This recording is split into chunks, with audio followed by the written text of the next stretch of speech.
Before a single ball was kicked at the 2026 World Cup, two national football teams were instructed to change their shirts. Not because of a sponsor dispute, not because of a color clash with an opponent, and not because of anything that happened on the pitch or inside a stadium. The reason came down to symbolism. One team was told to remove stars that represented the greatest achievements in their footballing history. Stars that had been stitched into their jerseys for years. Stars that supporters had grown up seeing, associating with pride, identity, and success.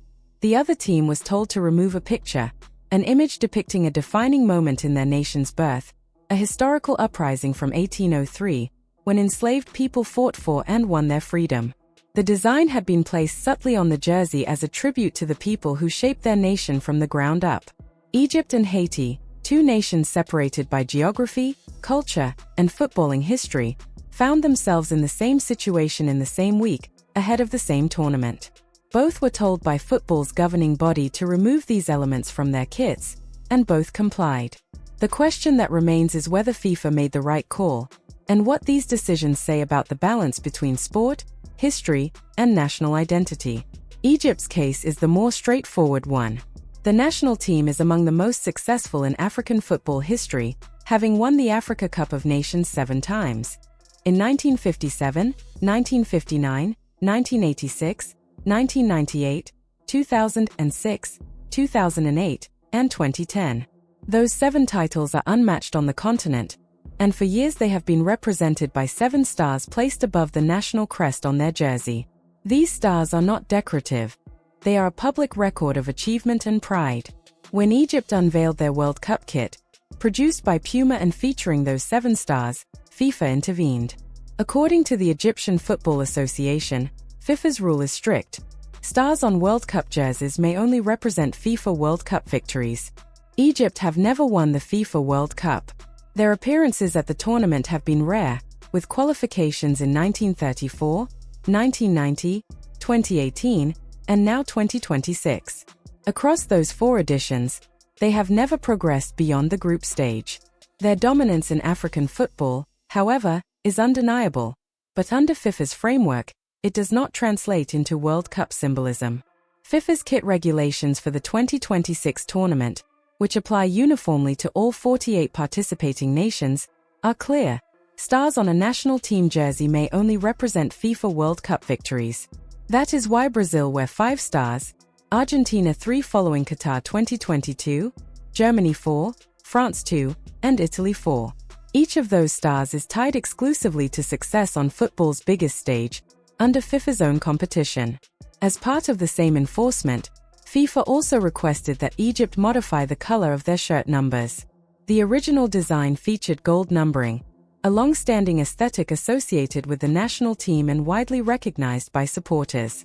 However, FIFA regulations prioritize broadcast clarity, and in certain lighting conditions gold on a light background fails to meet visibility standards. The required adjustment was a switch to white numbering on the red home kit. The Egyptian Football Association reportedly raised objections through official channels, but ultimately complied. As a result, Egypt will take the field, such as in their scheduled match against Belgium in Seattle on the 15th of June, wearing a kit without the 7 stars and with revised numbering. In practical terms, the shirt is stripped of elements that many fans considered part of its identity. It is important to note that FIFA's rules on stars are not new. They have been enforced across multiple World Cups and are well known to all federations before submission deadlines. The rationale is consistency. The World Cup is FIFA's competition, and stars displayed at the tournament should represent only World Cup titles. This prevents confusion, ensuring that symbols have a single, universal meaning for global audiences. There is logic to that position. A viewer unfamiliar with football history might assume that all stars represent the same achievement, which would blur distinctions between continental success and World Cup triumphs. FIFA argues that clarity preserves the integrity of the symbol. However, critics argue that this approach creates a hierarchy of achievement that elevates World Cup success above all others. For Egypt, whose 7 Africa Cup of Nations titles represent unmatched continental dominance, the removal of those stars feels like a denial of history rather than a clarification of rules. The more complex case, however, is Haiti, whose story carries an entirely different emotional weight. The Battle of Vertières took place on the 18th of November, 1803 and marked the final decisive confrontation of the Haitian War of Independence. This was not just another military engagement. It was the culmination of a 13-year uprising of enslaved Africans and Afro-descended people against French colonial rule.